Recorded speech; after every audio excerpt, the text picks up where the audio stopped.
के कारण अर्थात समझ की कमी के कारण मेरे को साधारण मनुष्य की तरह व्यक्त से व्यक्त होने वाला अर्थात जन्म बनने वाला मानता है। मेरा जो विनाशी अव्यय भाव है अर्थात जिससे बढ़कर दूसरा कोई हो ही नहीं सकता और जो देश काल वस्तु व्यक्ति आदि में परिपूर्ण रहता हुआ इन सब से अतीत सदा एक रूप रहने वाला निर्मल और असंबंध है, ऐसे मेरे विनाशी भाव को नहीं जानते और मेरा अवतार लेने का जो तथ्य है उसको वह नहीं जानते। इसलिए वे मेरे को साधारण मानव मानकर मेरी उपासना नहीं करते, प्रत्युत देवताओं की उपासना करते हैं।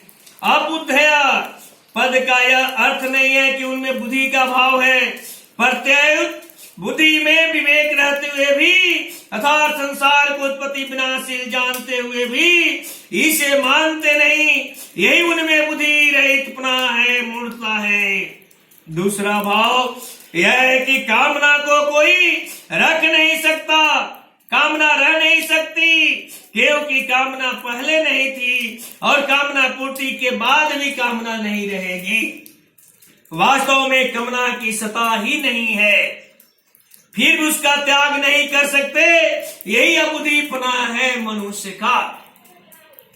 मेरे स्वरूप को न जानने से वे अन्य देवताओं की उपासना में लग गए और पति विनाशील पदार्थों की कामना में लग जाने से वे बुद्धिहीन मनुष्य मेरे में विमुख हो गए। यद्यपि वे मेरे से अलग नहीं हो सकते तथा मैं भी उनसे अलग नहीं हो सकता, तथापि कामना के कारण ज्ञान ढक जाने से देवताओं की तरफ खिंच जाते हैं। अगर वे मेरे को जान जाते तो फिर केवल मेरा ही भजन करते। पहला है बुद्धिमान मनुष्य वे होते हैं जो भगवान के शरण में होते हैं, वे भगवान को ही सर्वोपरि ही मानते हैं। दूसरा अल्प मेधा वाले मनुष्य वे होते हैं जो देवताओं के शरण होते हैं, वे देवताओं को अपने से बड़ा मानते हैं जिससे उनमें थोड़ी भी नम्रता सरलता रहती है। तीसरा है अबुद्धि वाले मनुष्य वे होते हैं जो भगवान को देवता जैसा भी नहीं मानते किंतु साधारण मनुष्य जैसा ही मानते हैं, वे अपने को ही सर्वोपरि सबसे बड़ा मानते हैं। परम भाव में जानंत का तात्पर्य कि मैं अज रहता हुआ अविनाशी होता हुआ और लोगों का ईश्वर होता हुआ ही अपनी प्रकृति को वश में करके योग माया से प्रकट होता हूँ, इस मेरे परम भाव को बुद्धिहीन मनुष्य नहीं जान सकते, नहीं जानते। अनुत्तमम कहने का तात्पर्य है कि 15वें अध्याय में जिसको अक्षर से अतीत और अक्षर से उत्तम बताया है अर्थात जिससे उत्तम द्वारा दूसरा कोई है ही नहीं, ऐसे मेरे अनुत्तम भाव को नहीं जानते। इस श्लोकार्थ को ऐसा करते हैं कि ये अव्यक्तम व्यक्तिम आपन मन्यते अबुद्धया अर्थात जो सदा निरंकार रहने वाले मेरे को केवल साकार मानते हैं वे निर्बुद्धि हैं क्योंकि वे मेरे अव्यक्त निर्विकार और निराकार स्वरूप को नहीं जानते। दूसरे कोई ऐसा अर्थ करते हैं कि व्यक्ति मापनम माम अव्यक्तम मन्यते अबुद्धया अर्थात मैं अवतार लेकर तेरा सारथी बना हूं, ऐसे मेरे को केवल निराकार मानते हैं, ये निर्बुद्धि हैं क्योंकि वे मेरे सर्वश्रेष्ठ अविनाशी भाव को नहीं जानते। ऊपर दोनों अर्थों में से कोई भी अर्थ ठीक नहीं है, कारण के ऐसा अर्थ मानने पर केवल निराकार को मानने वाले सकार रूप की और सकार रूप के उपासकों की निंदा करेंगे और केवल सकार मानने वाले निराकार रूप की और निराकार रूप के उपासकों की निंदा करेंगे। यह सब एक देशीयपना ही है। पृथ्वी जल तेज आदि जो महाभूत है जो कि विनाशी और विकारी है वे भी दो दो तरह के होते हैं,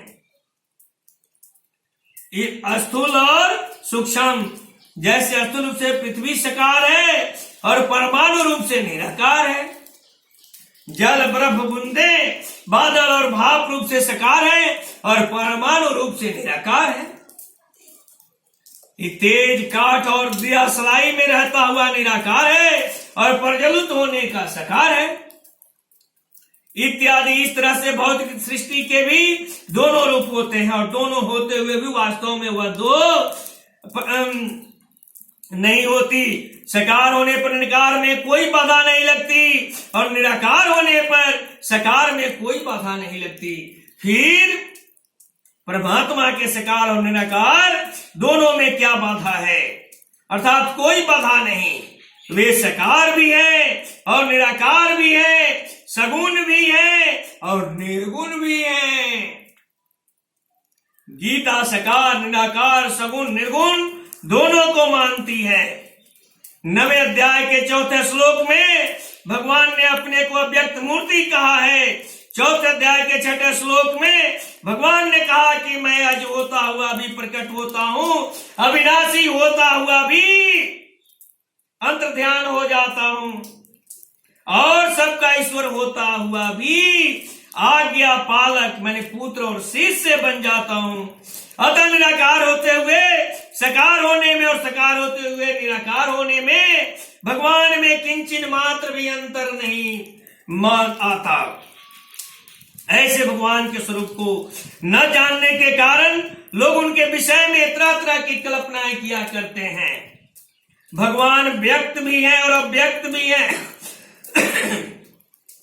लौकिक भी है और अलौकिक भी है। वासुदेव सर्वम सदसचाहम अर्जुना, परंतु बुद्धिहीन मनुष्य भगवान को प्राणियों की तरह अव्यक्त से व्यक्त होने वाला अर्थात लौकिक मानते हैं, जिसके लिए भगवान ने कहा है अव्यक्तादीनि भूतानि व्यक्तमयत्यानि भारत अब अव्यक्त निधनान्यो तत्र का परिवेदेवन।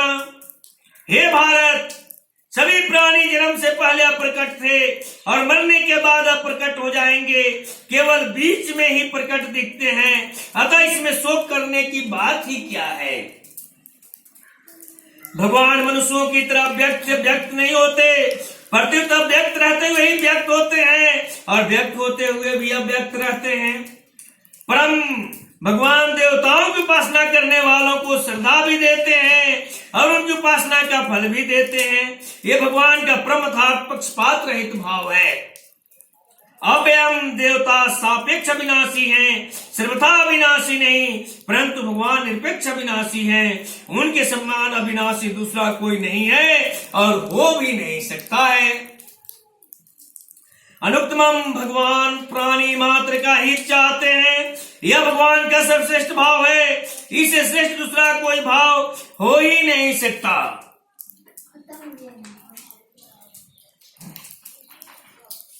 बोलिए प्रेम से कृष्ण भगवान माता